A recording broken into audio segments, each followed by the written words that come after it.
Bonjour et bienvenue à notre culte ce matin. Donc vous avez normalement pris en entrant le papier pour le feuille de culte et aussi un papier bleu parce que vous aurez besoin du papier bleu pour le premier cantique et les prières. Lola, est-ce que tu peux me chercher un papier bleu parce que j'ai oublié moi-même? Merci.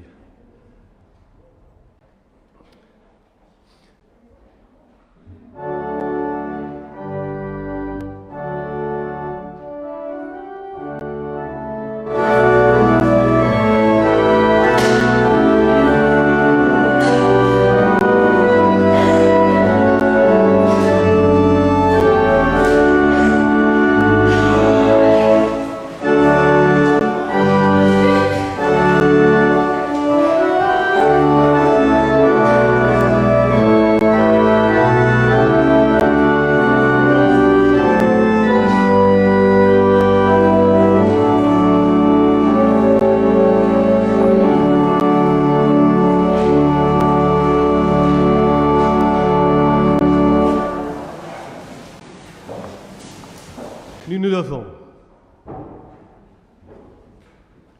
Comme vous avez vu sur la feuille, les textes liturgiques, prières, sont les textes qui sont tirés de l'Église verte. Le monde et ses richesses appartiennent à Dieu. C'est Dieu qui a créé la terre et les habitants. Grâce et paix nous sommes donnés de la part de notre Dieu, Créateur, Sauveur, Consolateur. Amen. Et nous chantons notre premier cantique qui est sur la feuille, le psaume de la création.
vent, la terre et l'eau, pour les personnes en qui tout est lumière, pour la musique et le repos.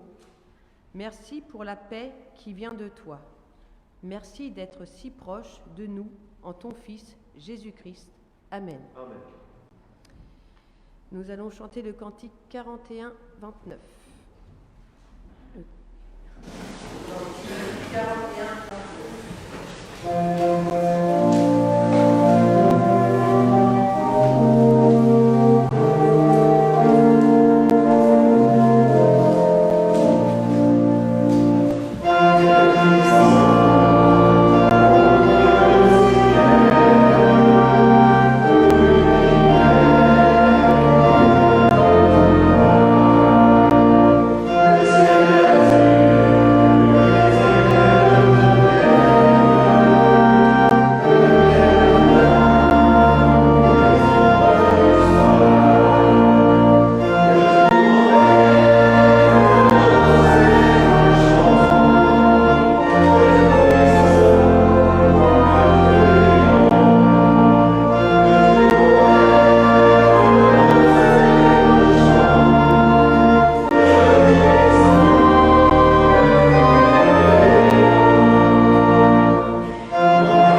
s'assoit.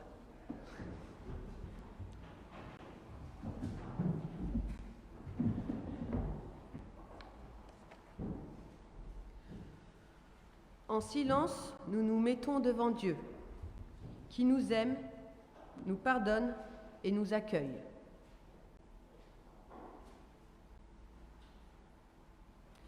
Ô Dieu, ta joie éclate dans ta création et nous ne la voyons pas.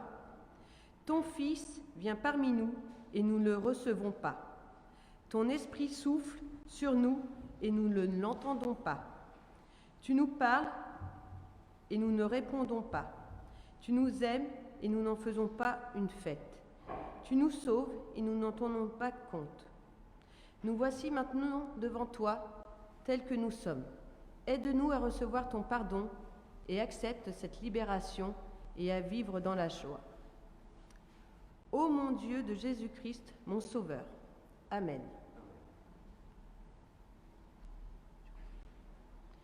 Nous nous levons pour recevoir l'assurance que nous sommes libérés. Debout, dit le prophète à Ésaïe, debout et brille avec éclat. En effet, ta lumière arrive et la gloire du Seigneur se lève sur toi. Regarde, la nuit couvre la terre, un brouillard enveloppe les peuples, mais sur toi, le Seigneur se lève. À sa gloire brille sur toi. Le cantique 35, 17. Le cantique 35, 17.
Que ton esprit ouvre nos cœurs à la beauté de ta création. Que ton esprit ouvre nos mains pour accueillir l'autre en ton nom. Que ton esprit ouvre notre intelligence pour que tes paroles que nous entendons soient pour nous paroles de vie. Amen.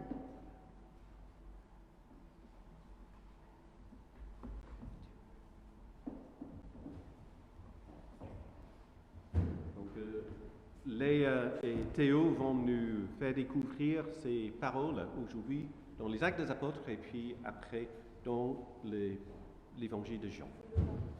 J'ai dit Léa. C'est Lola.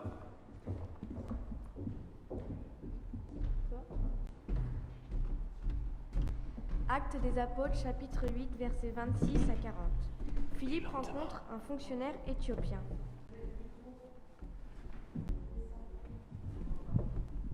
L'ange du Seigneur dit à Philippe, « Pars vers le sud sur la route qui va de Jérusalem à Gaza. » En ce moment, il n'y a personne sur la route. Philippe part tout de suite. En chemin, il voit un homme, c'est un eunuque éthiopien, un fonctionnaire important. C'est lui qui s'occupe de toutes les richesses de Candace, la reine d'Éthiopie. Il est venu à Jérusalem pour adorer Dieu et il retourne chez lui. Il est assis dans une voiture à cheval et lit le livre du prophète Ésaïe. L'Esprit Saint dit à Philippe, « Avance, va jusqu'à cette voiture. » Philippe y va en courant. Il entend l'Éthiopien qui lit le livre du prophète Ésaïe. Philippe lui demande, « Est-ce que tu comprends ce que tu lis ?» L'homme répond, « Comment est-ce que je peux comprendre ? Personne ne m'explique. » Et il invite Philippe à monter dans la voiture et à s'asseoir à côté de lui. Il est en train de lire ce passage d'Ésaïe. Il est comme un mouton qu'on mène à la boucherie, comme un agneau qui ne crie pas quand on lui coupe sa laine. Il garde le silence. On le compte pour rien et on ne lui fait pas justice. Qui pourra parler de tes enfants ? Personne. En effet, on a supprimé sa vie de la terre. L'Éthiopien demande à Philippe, « S'il te plaît, dis-moi, le prophète parle de qui ? De lui-même ou de quelqu'un d'autre ?» Alors Philippe prend la parole. À partir de ce passage du livre saint, il lui annonce la bonne nouvelle de Jésus. Ils continuent leur chemin et arrivent à un endroit où il y a de l'eau. L'Éthiopien dit à Philippe, « Voici de l'eau. Qu'est-ce qui empêche que je sois baptisé ?» Il fait arrêter la voiture. Philippe et l'Éthiopien descendent tous les deux dans l'eau et Philippe le baptise. Quand ils sortent de l'eau, l'Esprit du Seigneur enlève Philippe. L'Éthiopien ne le voit plus, mais il continue son chemin tout joyeux. Philippe se retrouve à Azote, puis il part pour Césarée. En chemin, il annonce la bonne nouvelle dans toutes les villes où il passe.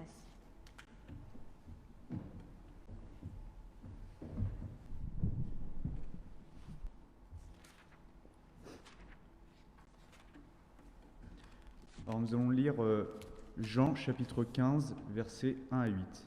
« La vraie vigne, c'est moi, et mon Père est le vigneron. Il enlève toutes mes branches qui ne donnent pas de fruits, et il taille toutes les branches qui donnent des fruits.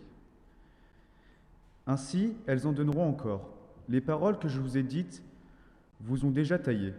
Restez attachés à moi, comme moi je reste attaché à vous.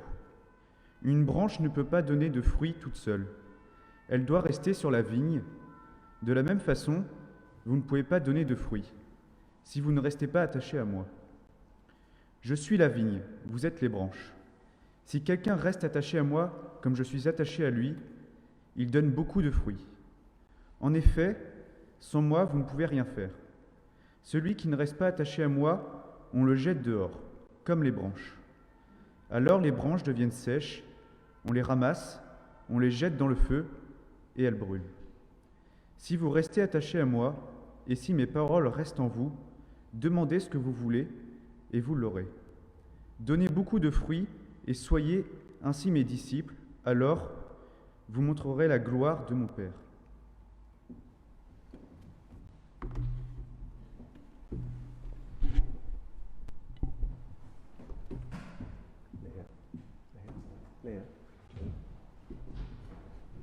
C'est plus facile là-bas.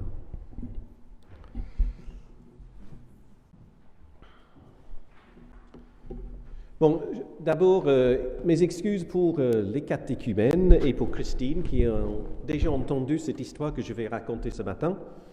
Mais c'est une bonne histoire, donc ça va le coup de l'entendre une deuxième fois. C'était quand j'étais pasteur à Dunkerque, Calais. J'ai rencontré une jeune femme qui s'appelle Dorothée. Et donc, elle arrivait dans l'église à Calais. Et donc, on avait la joie de la faire baptiser. Et juste en parlant d'elle, j'ai son image en tête. Mais le problème, c'est que quand elle est arrivée, elle était très discrète.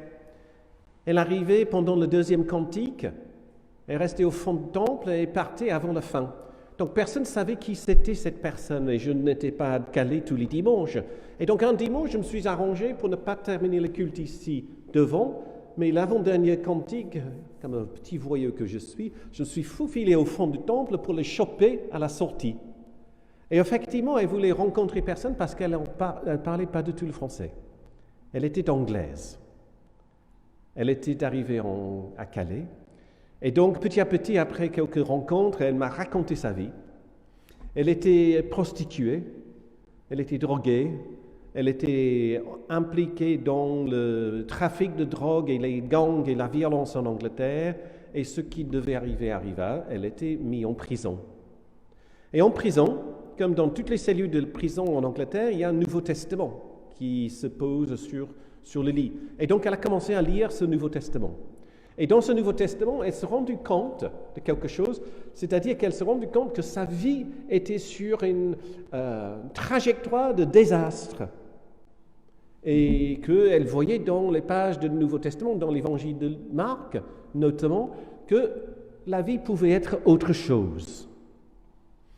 À sa sortie de prison, elle avait son sac de sport Adidas, et puis avec tous ses vêtements et ses objets dedans, et en passant par la première poubelle, schling, toutes ses affaires dans la première poubelle.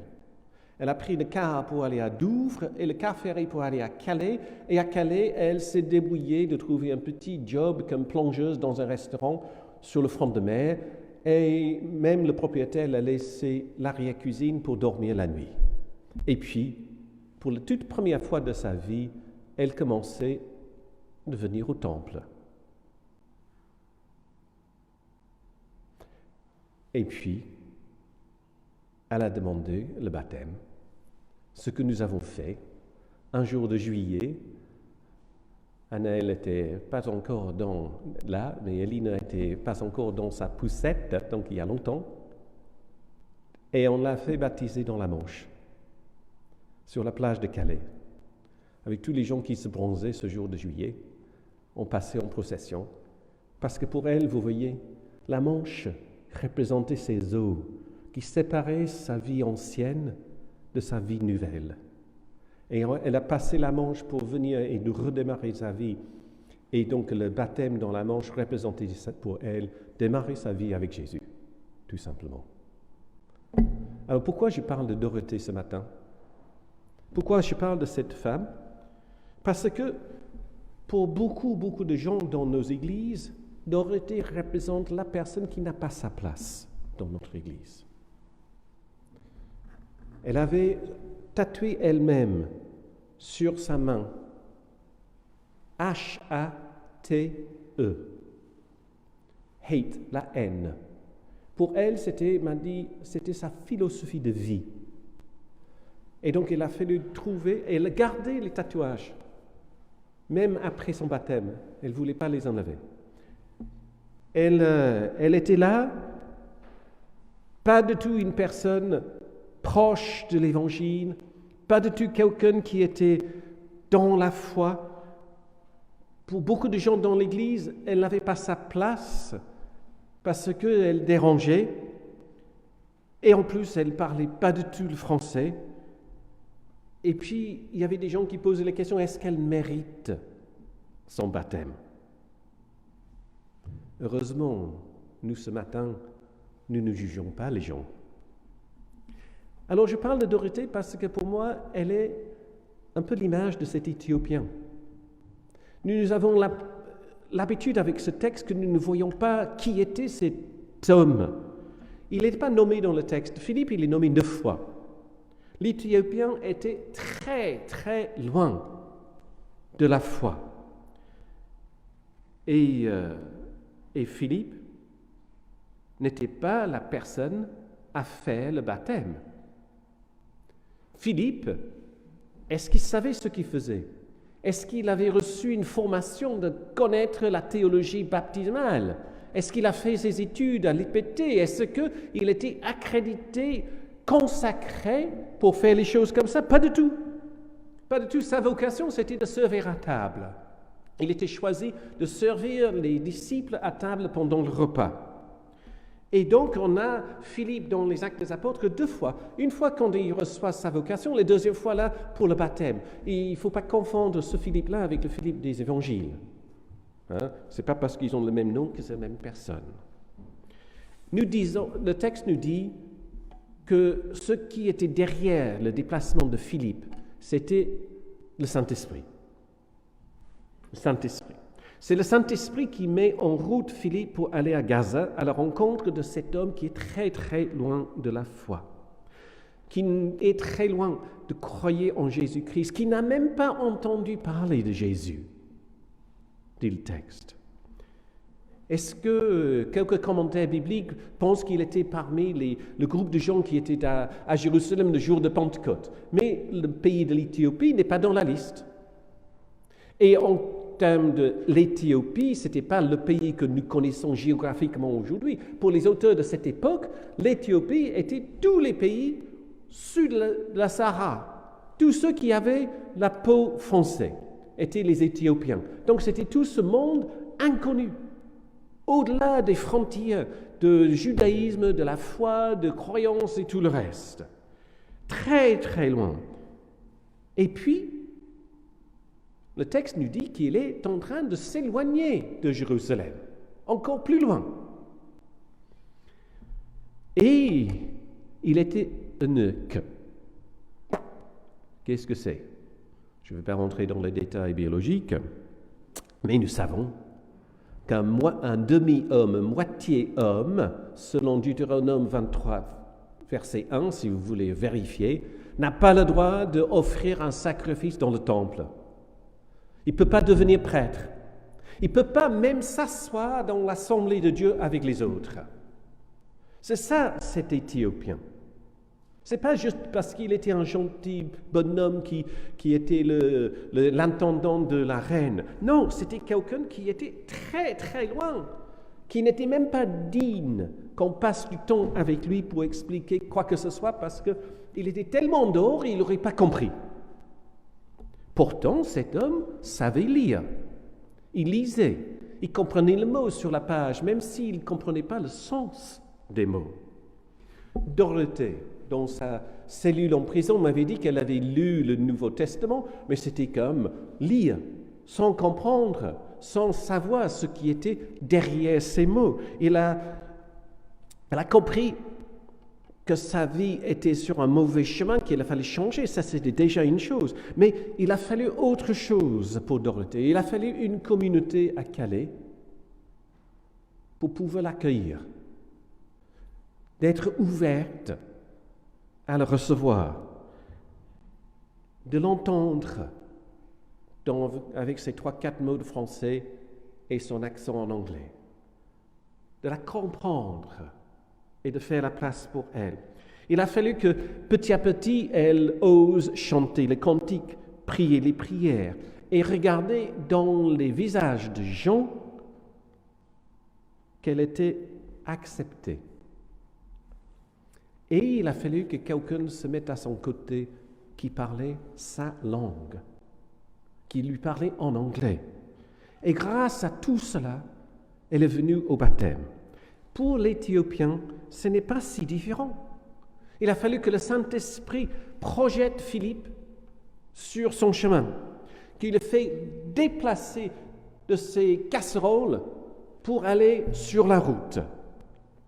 Il a fallu que la lecture de l'Éthiopien devienne autre chose, quelque chose de plus profond. Il a fallu que les deux, Philippe et l'Éthiopien, descendent dans les eaux pour qu'ils reçoivent le baptême. La conversion de l'Éthiopien était aussi une conversion pour Philippe. Pour que Dorothée et l'Éthiopienne puissent répondre à l'action du Saint-Esprit qui était déjà à l'œuvre dans la vie, il a fallu pour une communauté et pour l'autre, un homme sur la route. Maintenant, nous pouvons entendre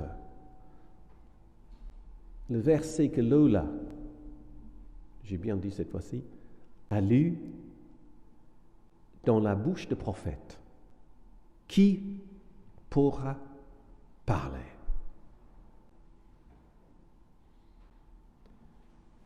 De dire autrement, quelles sont les personnes qui vont parler aujourd'hui avec les mots, les phrases et les choses aujourd'hui qui peuvent traduire, interpréter ce que Jésus est pour les femmes et les hommes autour de nous. Qui pourrait prendre cette parole qui est couchée sur la page depuis 2000 ans et le fait vivre aujourd'hui? Après son baptême, Dorothée a pris la parole moitié en anglais, moitié en français, ou peut-être 3/4 en anglais. Elle a parlé de la joie profonde qu'elle a ressentie dans sa vie avec la préparation et le baptême. De cette joie d'être comprise, acceptée. Cette joie de savoir que désormais elle appartenait à l'amour de Dieu. Ce moment de joie et de conversion était aussi partagé dans l'assemblée de la communauté de Calais. Ce que nous retenons ce matin, 2 choses. La première chose, c'est que la bonne nouvelle de Jésus évoque toujours la joie, surtout pour ceux et celles que nous considérons très très loin de nos cercles fermés. Le baptême de l'Éthiopien montre comment Dieu en Jésus inclut chacun, même ceux et celles que nous avons tendance à pousser dehors. La deuxième chose, ce que nous retenons aussi, ce qui est absolument vital pour le témoignage de notre Église, c'est que nous avons besoin des Philippe aujourd'hui. Nous avons besoin des hommes et des femmes qui ne sont pas du tout formatés pour parler de leur foi. Nous avons besoin des hommes, des femmes, des jeunes et des vieux qui n'ont pas reçu une vocation de prêcher, qui n'ont pas été accrédités de parler de leur foi, qui n'ont rien à dire, selon eux, de leur foi. On a besoin de toutes ces personnes, hommes, femmes, jeunes et vieux, qui, par la puissance du Saint-Esprit, deviennent agent de transformation dans la vie des autres.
Levons-nous pour chanter ensemble le cantique 35-7, le numéro 35-7, et nous chanterons les premiers, deuxième et cinquième strophes, les strophes 1, 2 et 5. Amen.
confesser notre foi que vous avez sur le dos de votre feuille. Et à la fin de la confession de foi, nous chanterons le 41-37, le cantique 41-37. Et je vous invite à dire les paroles qui sont imprimées en gras.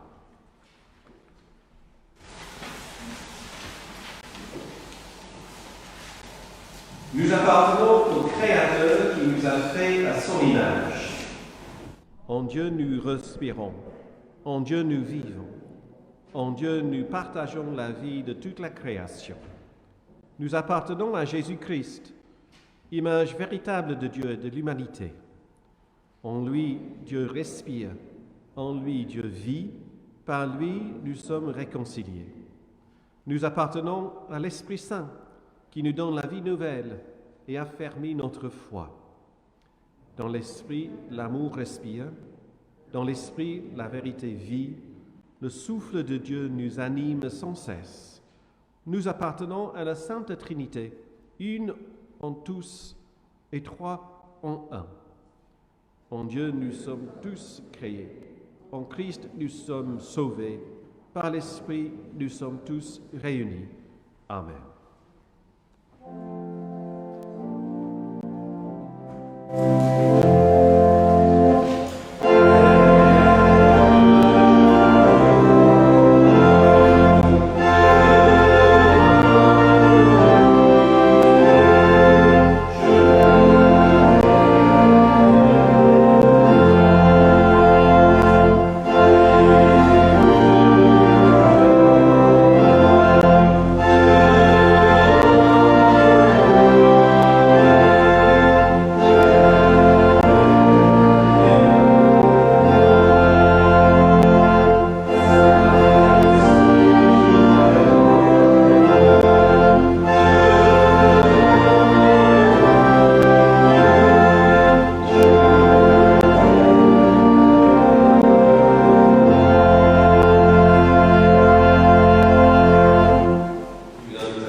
Donc vous avez très peu d'annonces, les annonces qui sont sur la feuille.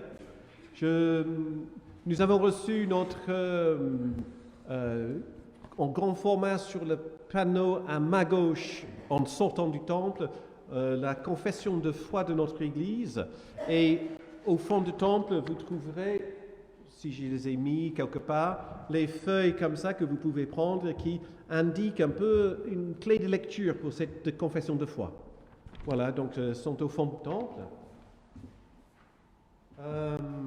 J'ai noté... Voilà, donc j'étais très, très heureux hier parce que un très grand ami, on était pasteur baptiste ensemble en Angleterre, on n'avait pas tout à fait fait nos études ensemble, Keith Riglin, de son nom, était consacré hier après-midi évêque d'Argyle et des îles en Écosse dans l'église anglicane. Voilà, c'était super de participer à cette cérémonie sur Zoom. Voilà, on n'était pas en Écosse, il y avait 20 personnes dans la cathédrale hein, et 120 personnes qui suivaient en Zoom. Donc nous attendons comment on dit ça, entrônement, où il va prendre siège comme évêque officiel. Intronisation, merci. J'avais en tête de l'anglais, toi. Et pour pouvoir peut-être aller en Écosse avec Céline pour passer quelques jours et puis participer vraiment à cela. Voilà, j'ai toujours un petit sourire pour ça. Alors, et puis je participe avec vous la naissance de Colette Recher, le 30 janvier. Petit bout, voilà.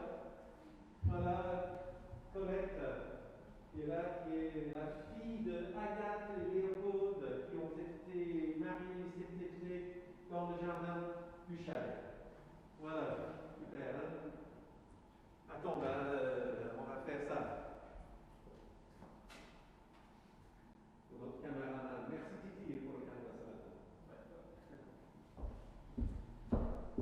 Voilà, ce n'est pas la seule bonne nouvelle, hein, ce matin. L'autre bonne nouvelle, c'est que c'est le moment de l'offrande. Que notre offrande soit aussi joyeux que de voir petite Colette en photo.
Je vous invite à trouver le cantique 54-12 que nous allons chanter dans un instant, pas tout de suite.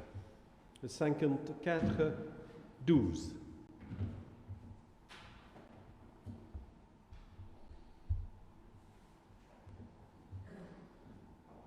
La terre est au Seigneur et tout ce qu'elle contient, et la gloire du Seigneur couvre la terre comme les eaux sur la mer.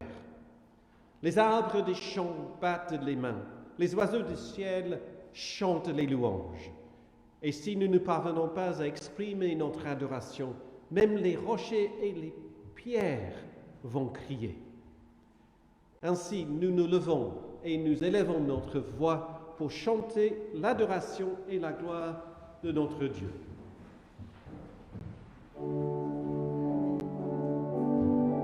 Amen.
s'aimer dans la terre, d'où vient le pain pour nous nourrir. En ce dernier repas que Jésus a pris avec ses amis, il a pris le pain, il a béni, il l'a rompu, et il passa de l'un à l'autre en disant, « C'est mon corps, brisé pour toi. Prends, mangez, et fais-le en souvenir de moi. » Béni sois-tu, souverain de l'univers, pour le raisin, mûr et doux sur la vigne qui donne le vin pour nous réjouir et pour nous guérir. En ce même repas, Jésus a pris la coupe de vin, il a béni, puis passa au milieu d'eux. Il dit, « C'est mon sang, versé pour toi.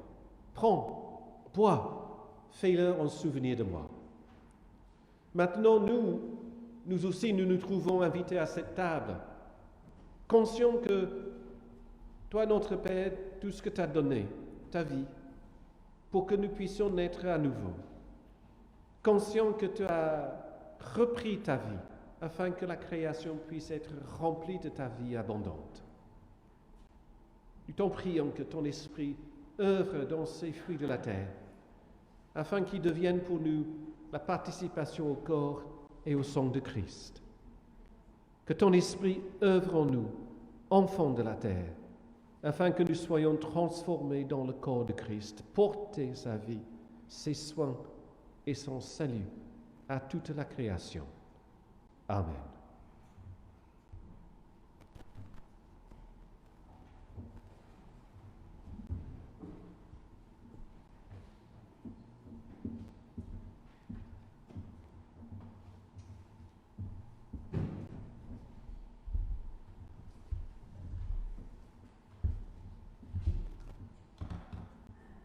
Le pain que nous rompons est communion au corps de Christ.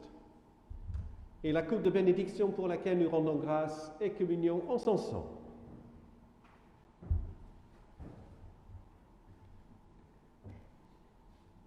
Mère, Jésus dit mon corps.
Comme nous avons entendu dans la lecture de Théo ce matin, Jésus dit, je suis la vigne, vous êtes les branches, restez attachés à moi, vous porterez beaucoup de fruits.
En prenant ce pain et ce vin, nous proclamons que nous sommes un avec toute la création, et que toute la création est remplie de la grâce de Dieu. Toute la création a été renouvelée dans l'amour de Dieu. Toute la création reflète la gloire de Dieu. Amen.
La prière d'insertion, et on vous invite à la lire avec nous, les paroles en gras.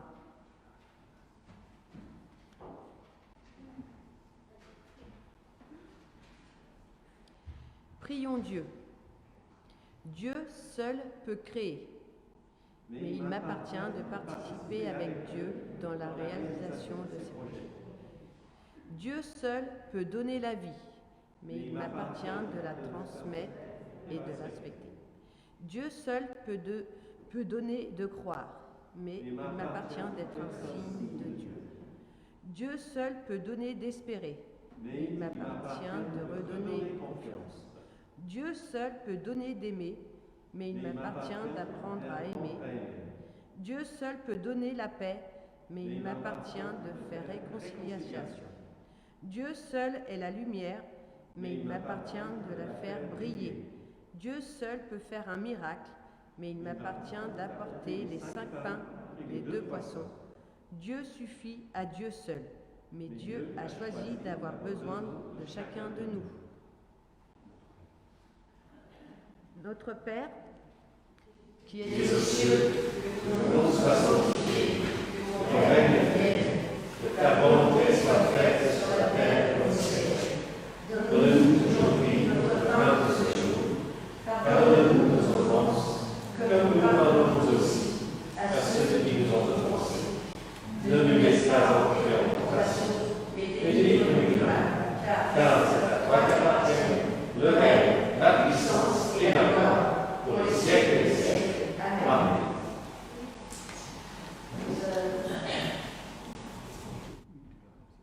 Nous allons lire chanter le cantique 42-03.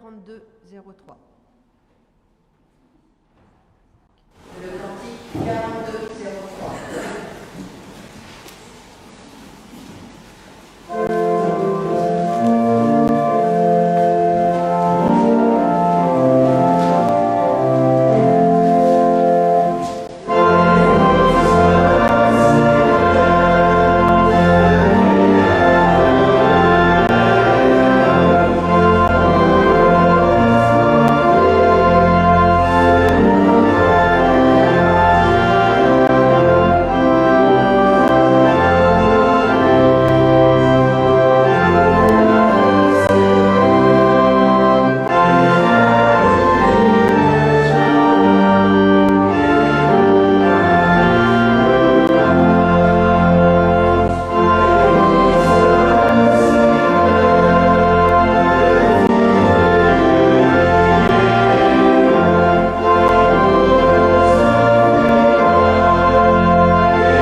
Depuis Laurent nous invite à prendre place dans la danse de la création, soit avec nous.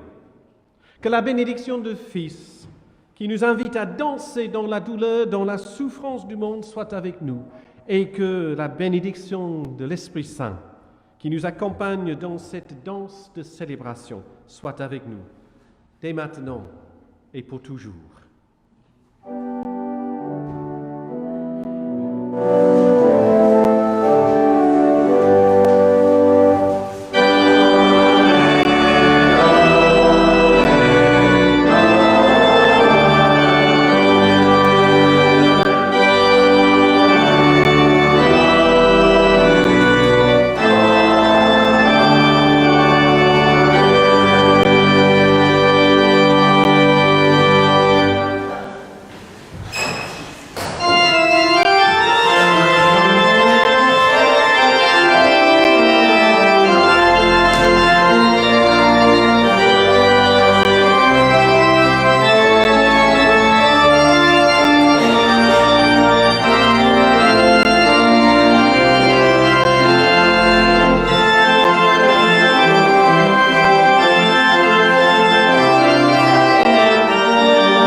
Je sais. Qu'est-ce que tu vas faire?